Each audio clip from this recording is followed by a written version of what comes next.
Hello, welcome back to the Lowell Area Historical Museum's Museum Immersion Online.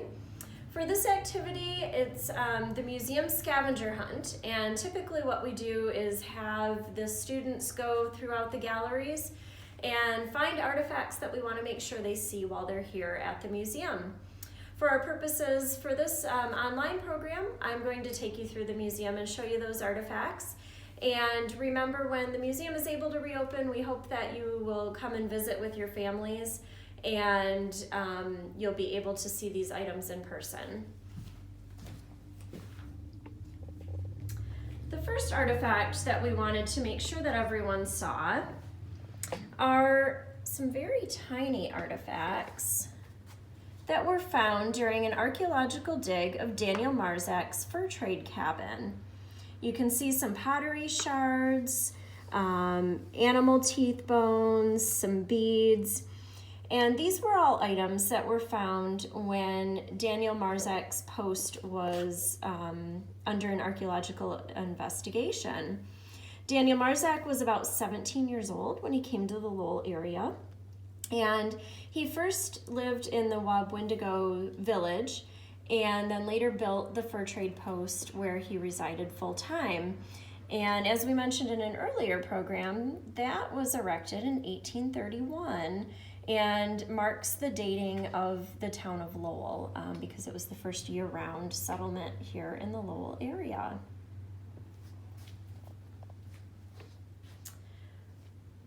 We're going to go over here. And we have another tiny artifact over here that is easy to miss, but is quite interesting. So we wanted to make sure that you got to see it. This very, very small coin here is a token that was created during the Civil War. Now, during the Civil War, actual money was hard to find, as a lot of it was being used for the war effort. And so local businesses would create their own coins, which were used as means of exchange, like tokens.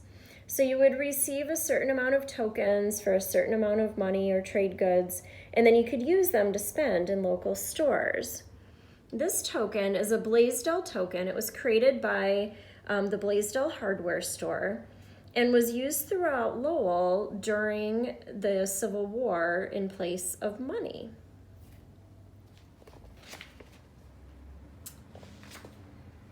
Next area I wanted to talk to you about was the lumber era. Logging or lumbering here in Michigan was, of course, a huge business. Michigan was very rich in trees, and America was growing rapidly. It needed a lot of lumber to build cities like Chicago, and a lot of that lumber came from here in Michigan. Logs were cut down in the winter and then floated down rivers and streams in the spring to logging mills. The Flat River was a logging river, and logs were cut down with saws, like you can see here, and floated into Lowell, where there was a sawmill. And this picture shows the last logging run coming into Lowell. The sawmill in Lowell was located where our library is today, roughly. And there was also an island in the middle of the river that had some logging business buildings on it. And they would take the logs and they would cut them up into boards or lumber that could be used for building, and then those were sent by train on to where they were needed in different markets. This is a shingle from the King Quick King Shingle Company here in Lowell. You can see the name stamped on it. And they created these shingles, which would be used to roof homes. And you can see how they're narrow at the top and a little wider at the bottom. The narrow part would go underneath the shingle above it, and the wider part would be the part that you would see on a building.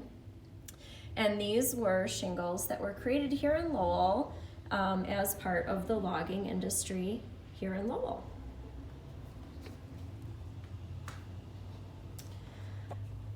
Another big industry here in Lowell, and you guys might remember this from your second grade tours, was a business we had called the Cutter Factory. Now, the cutter factory made cutters or sleighs, like you can see here. This was made here in Lowell. It became Lowell's largest industry.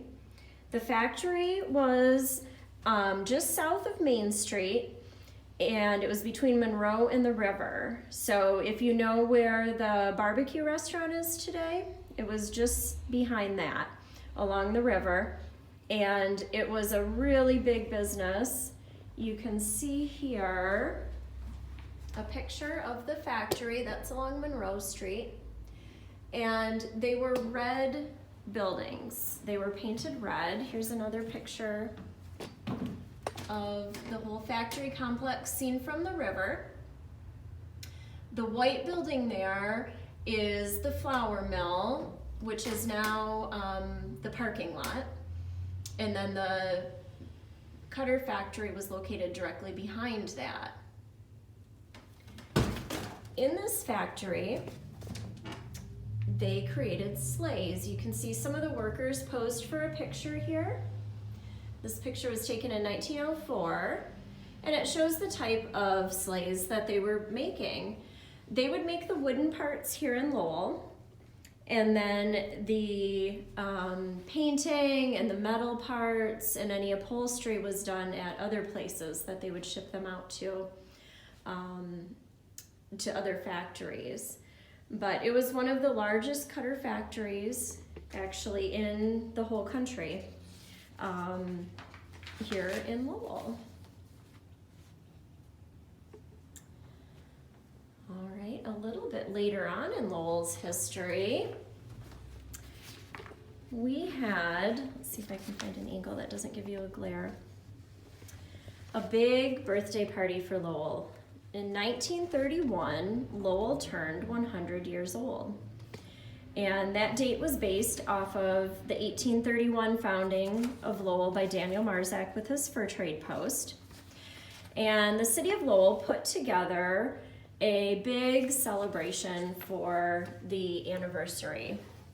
We had, let's see if I can get less glare here.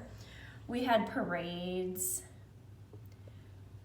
We had speeches, getting a lot of glare there, and we had a centennial queen. We put together a queen and her court, and they rode in the parade and attended the festivities. And Emma Croft was crowned queen of the Lowell Centennial. And here in the museum, we have the crown that she wore. So this is the crown that she wore in all the pictures that you can see. If you go online to our online collection, you can see more pictures of the parade and the different festivities that she was in. And she was a part of the Lowell Centennial Parade. All right, we're gonna go over here next.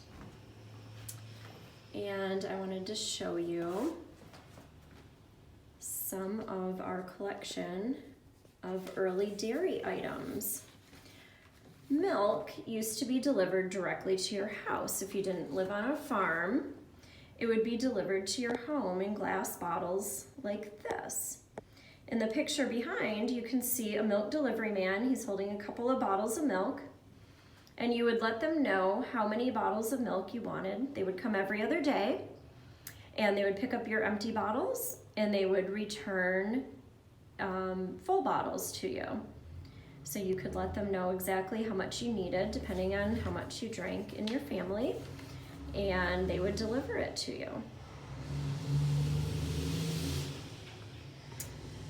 Another industry that was pretty interesting here in Lowell was our button factory.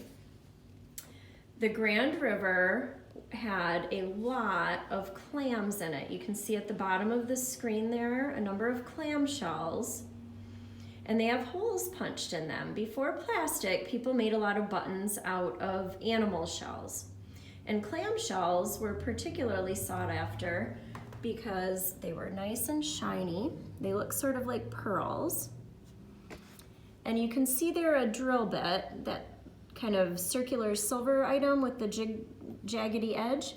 they would use that with a machine to punch out the buttonholes. And then they would create buttons like you can see on the piece of clothing back there. They would sell them on cards at stores, and then you could buy the buttons and sew them on to your outfits.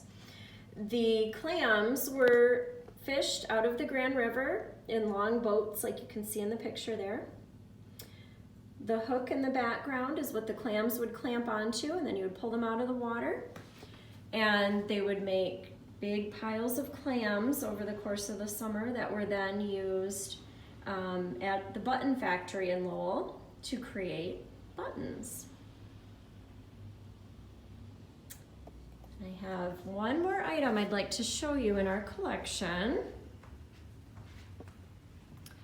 This is kind of a neat piece. We have a giant shoe.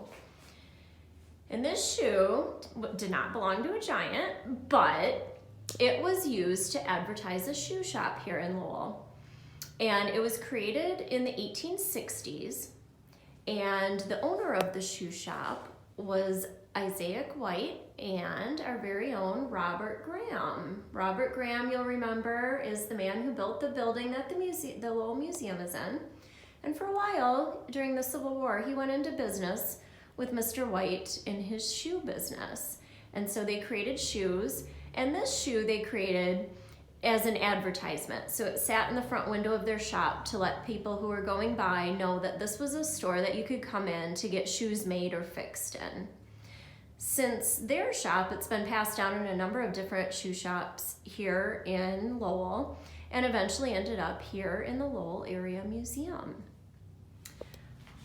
We have many artifacts and many treasures here at the Lowell Area Historical Museum, and we do hope that this museum immersion program has inspired you to come and see some of the many artifacts that we have here. Please remember that when the museum is able to reopen, for all third graders from Lowell area schools who would have participated in the museum immersion program, we will have your class lists here, and you and your family are welcome to come and tour the museum at no cost, to be able to look at the artifacts and the exhibits in person. So we do hope that you take the opportunity to come and visit us. I also hope that you contact us if you have any information or questions about the program that you would like. We're happy to share any historical information we have. I'll put our email address up again. You're more than welcome to email us at any time if your student is interested in a particular area of history and would like more information. We also encourage you to share your creations through the online museum immersion program with us. We'd love to see the museums you've designed or the biographies you've written. Feel free to share those with us at any time. Once again, thank you to the Lowell area schools for making this online museum possible, for the teachers and the principals and all the staff. Thank you to the Michigan Council for Arts and Cultural Affairs and the Literacy Legacy Fund of Michigan for making this program possible. We really thank you, and we encourage you to explore Lowell history. We have a lot of online resources available on our website, and we hope you go and check those out. And as always, please feel free to contact us if you have questions, and enjoy your local history. Thank you.